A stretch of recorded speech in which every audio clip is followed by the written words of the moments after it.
Hey, hi, ho, ha, hey. Good morning from London, England to you football fans all over the world. Or should I say good afternoon or good evening or in some cases good night. From your host, your guy himself. Yes, DLG repping.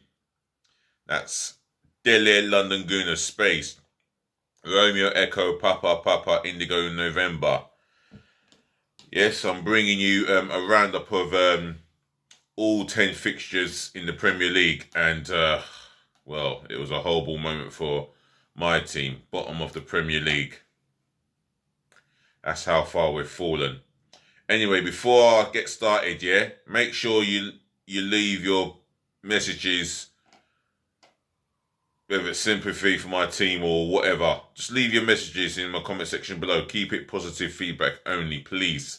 Yeah, your views, your opinions, your reaction to your team's defeat, draw, or win.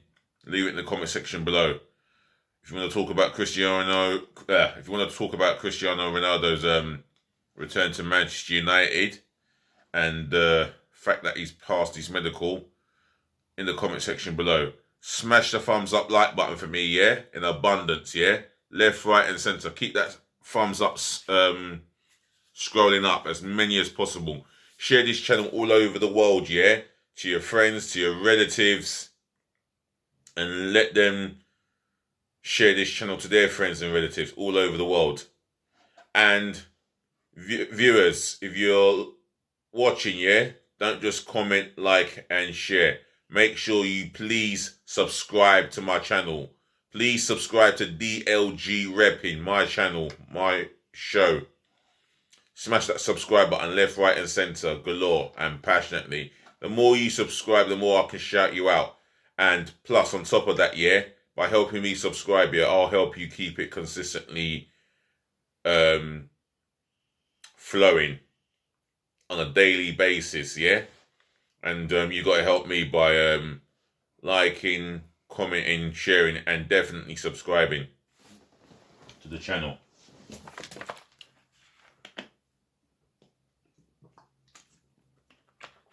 Right, let's get into the Premier League fixtures, starting at the Etihad. Well, what a game. Well, what a one-sided game. The champions had 93% possession. We had 7% possession.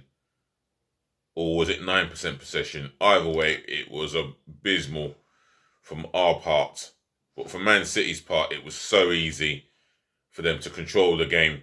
So easy for them to find space. So easy for them to pass the ball from a goalkeeping position to the attack. I see Ederson passing the ball from his position in goal to midfield, and the Arsenal players allow the ball to go through midfield, Odegaard being one of them. And, the goals that went in was just shocking. Callum Chambers, dog's foul. He was absolute dog's foul. The first goal and the third goal. He got done by Jack Grealish.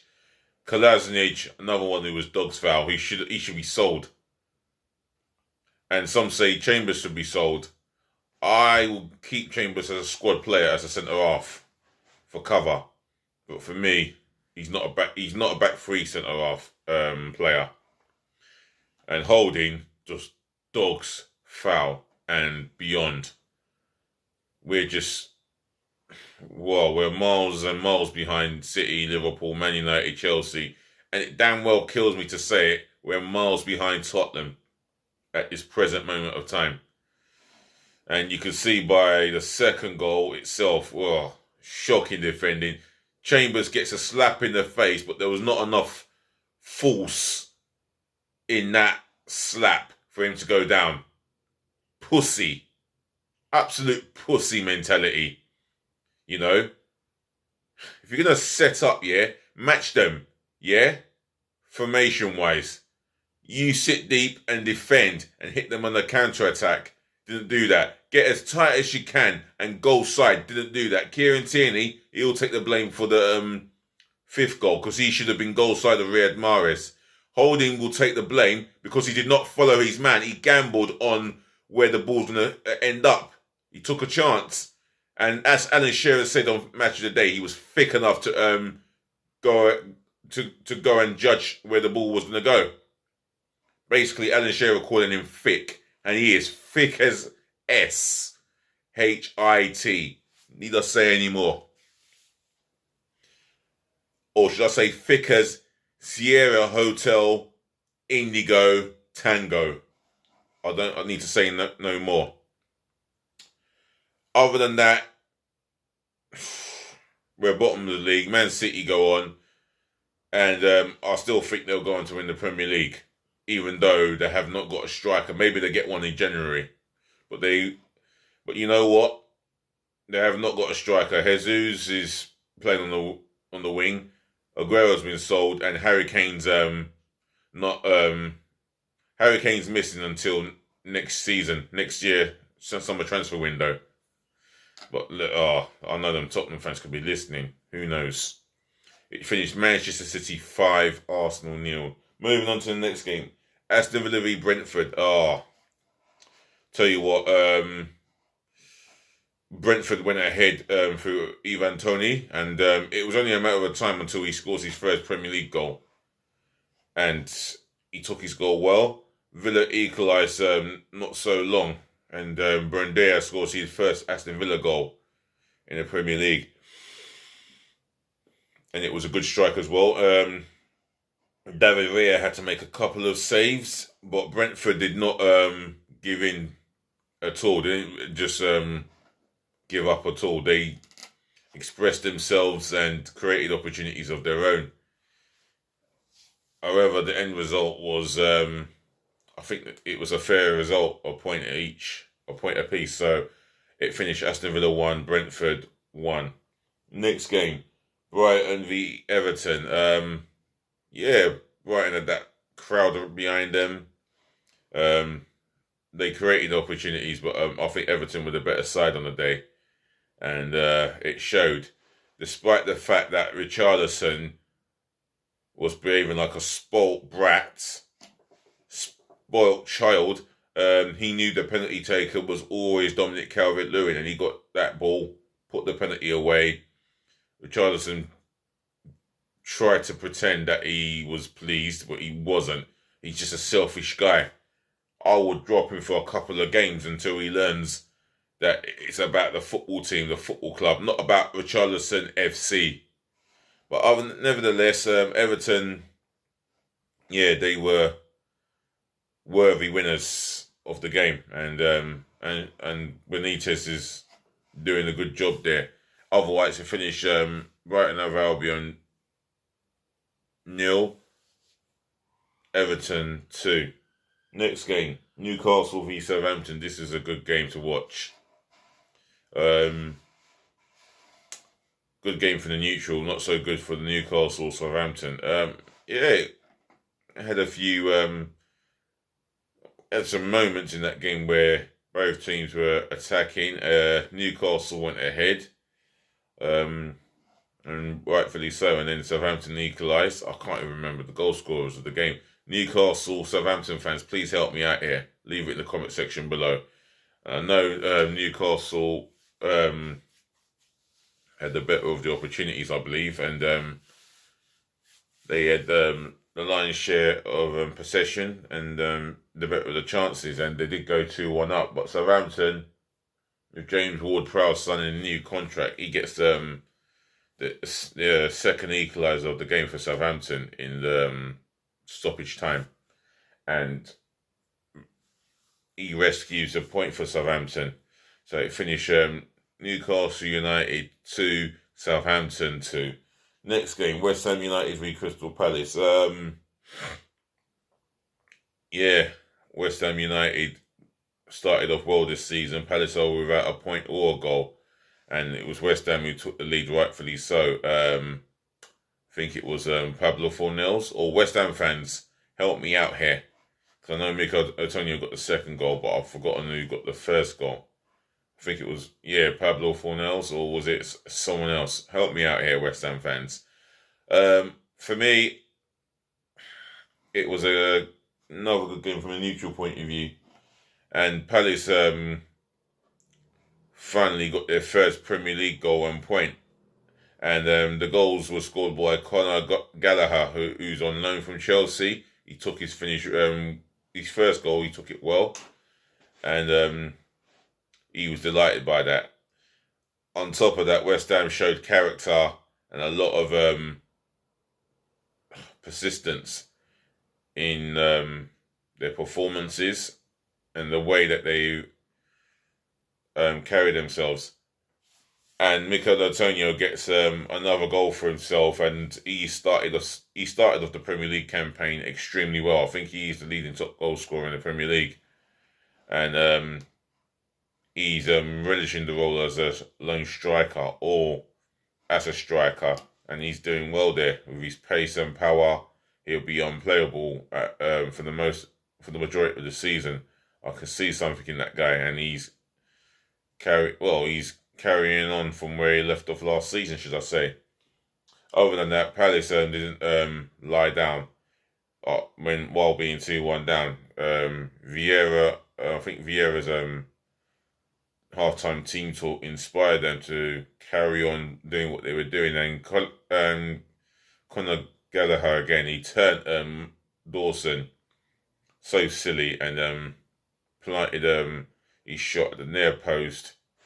Nothing much that the goalkeeper can do about it, and it was a fine finish, and it was 2 goals and a point for Crystal Palace, and I think Vieira will be pleased with the result more than David Moyes. David Moyes would feel that they should have possibly been out of sight with the opportunities they had. However, it finished in a draw, so it finished West Ham United 2, Crystal Palace 2. Next game, Liverpool v Chelsea. One or two talking points here in that game. I think going by the first half, I think there was nothing between the two teams, and Chelsea took the lead. I think it was who got the goal for Chelsea? Was it Mason Mount again? If it wasn't Mason Mount, Kai Havertz from a set piece, a corner in swinging set piece. And the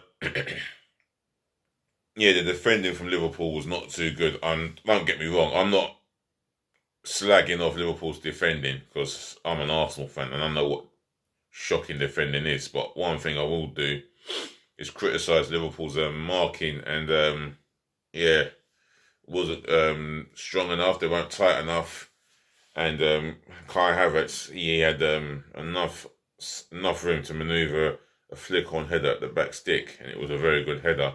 However, Liverpool kept going and kept to their principles, and they got a penalty. Well, I have looked at it, and I don't think Reece James has deliberately meant to have handled the ball. But one thing I will say, it was never a straight red for him. I feel for him. I do feel for him in that sense. However, the referee went to the monitor, had a look at the screen. Reece James did not deliberately use his hands. I don't think he deliberately used his hands to prevent Liverpool from scoring. His intention was to use any part of his leg to prevent Liverpool from scoring. However, they got given the penalty. Reece James sees red, and Mohamed Salah slots it in from 12 yards. Make no mistake about it. And Liverpool had an opportunity for Diego Jota with a header. Good cross on the outside of his foot from Salah. And Chelsea had their moments as well. Excuse me. Where they created opportunities to win the game. I think Alisson was forced into 1 or 2 good saves. But nevertheless, it finished Liverpool 1, Chelsea 1. Moving on to Sunday's game, Burnley v Leeds. Wow. A traditional English game this was. It was the most English game of this weekend's fixture. You saw tackles going in. I think there were a number of tackles that were just horrible, horrendous, and it didn't look like it was done in a good way. I think Tarkowski got booked for a foul on Bamford, and Ashley Barnes should have been booked for a tackle on a Leeds defender. It was horrendous. He's gone in studs in. On another day, he could have seen straight red easily. The referees wouldn't even have to look at the VAR monitor. Just take the straight red and show him to his face and let him have his early bath. Having said that, Burnley created opportunities mainly through set pieces, and they worried Leeds. They gave Leeds a hard time in that department. However, in the second half, they were maybe a little bit more on the front foot, but Leeds did play some blinding football in the first half and unlucky not to get a good team goal. However, Burnley took the lead in the second half. Goal scored by Chris Woods. And then 4 minutes from time, Leeds equalised. Patrick Bamford celebrating his first England call-up. And all I can say is Burnley won, Leeds United won. Next game, Spurs v Watford. I mean, how did Spurs get away with 3 points? It's because Watford's finishing in front of goal was woeful. And during the first game of the campaign, they were terrific against Aston Villa. They took their opportunities. A guy called Hernandez scored a wonderful goal, and Dennis was announced on the stage by putting himself on the score sheet with a goal of his own. And Watford had the opportunities to get a couple of goals, and Tottenham did ride their luck with their defending. However, they get a free kick up the other end, and even before the free kick, Harry Kane could have possibly had a penalty, but I think it was not enough for Tottenham to have that penalty, so the referee was right to wave play on. Tottenham did have their opportunities as well, and before the free kick that led to the goal, I think I'm not too sure, maybe Mora or Heung-min Son had another opportunity. Goalkeeper had to make a smart save, whoever it was that had a chance. Spurs fans, help me out here. Watford fans, help me out here as well. But the foul was committed by the Watford defender on Bergwijn. Son whipped it in, expecting a little touch, but it went all the way in at the back stick. And Watford, to their credit, they did not capitulate. They kept going. They kept their shape, tried to hit Tottenham on the counter attack, and they just didn't fathom another opportunities or many opportunities to get the goal. Or even if they did fathom enough, or even if they did create a couple of opportunities to get the goal, it just wasn't to be. At the end of the day, it finished Spurs 1, Watford 0. Last but not least, Wolverhampton Wanderers versus Manchester United. Wolverhampton Wanderers, for me, dominated that game. They were always on the front foot. They controlled. Traore at time was powerful, strong. He even got past Wan-Bissaka, and Wan-Bissaka ain't no weak right back. It just shows you how incredibly strong that other man Traore is, and very quick as well. He was part of the reasons why there were many opportunities for Wolves to get the goal. And I'll tell you what, Trancao, what a player he is going to be. I hope Wolves get him on a permanent basis, not for the good of Wolves, but for the good of the Premier League. This guy is a footballer, and he was unlucky not to score. He ran past Fred. He goes past Fred like he was not there, left him on the floor, and Wan-Bissaka, to his credit, produced a goal line clearance, a magnificent goal line clearance. And tell you what, Man United were unlucky not to be out of sight. Even in the second half, Man United did improve. They created, they had possession of the ball, created the opportunities. But I'll tell you what, from a set piece, Roman Sayers, how has he not scored? The reason being is they have De Gea. first header at him, and then the second effort with his right foot was superbly saved by the reflexes of David De Gea. And David De Gea made up to 3 saves, there's not 4 saves. And then at the other end, Pogba and Ruben Neves going for a 50-50 challenge. And because of the delay action from Ruben Neves, it was deemed as a fair tackle in the eyes of Mike Dean, and the goal was built up to the point where Mason Greenwood had the ball, took on the defender, unleashed a right foot shot where the goalkeeper should have had that saved comfortably. It went through him because he was a tad too slow, and it ricocheted to the top left hand corner.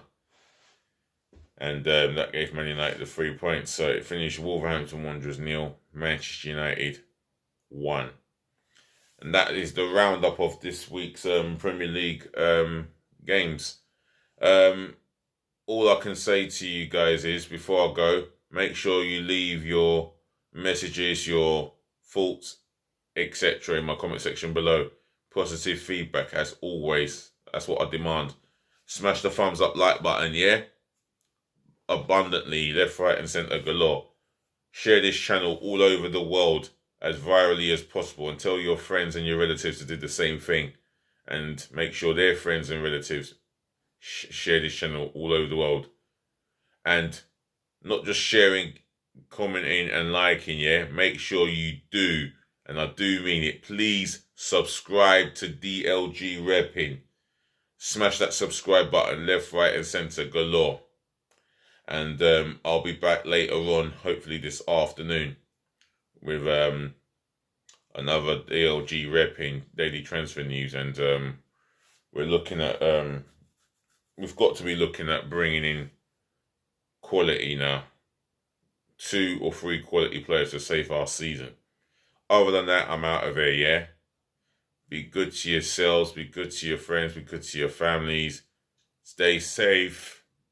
As I always say, ladies and gentlemen, to the boys, to the girls, thank you for watching, thank you for tuning in, thank you for listening, and saving the best to last. As I always say, thank you so much for putting up with me. Do remember, it's bank holiday in London, England, or in England, or in the UK. So happy bank holiday to all of you in the UK, especially England. Also, peace, love, and bliss again. Until then, I'm out of here. Please be nice.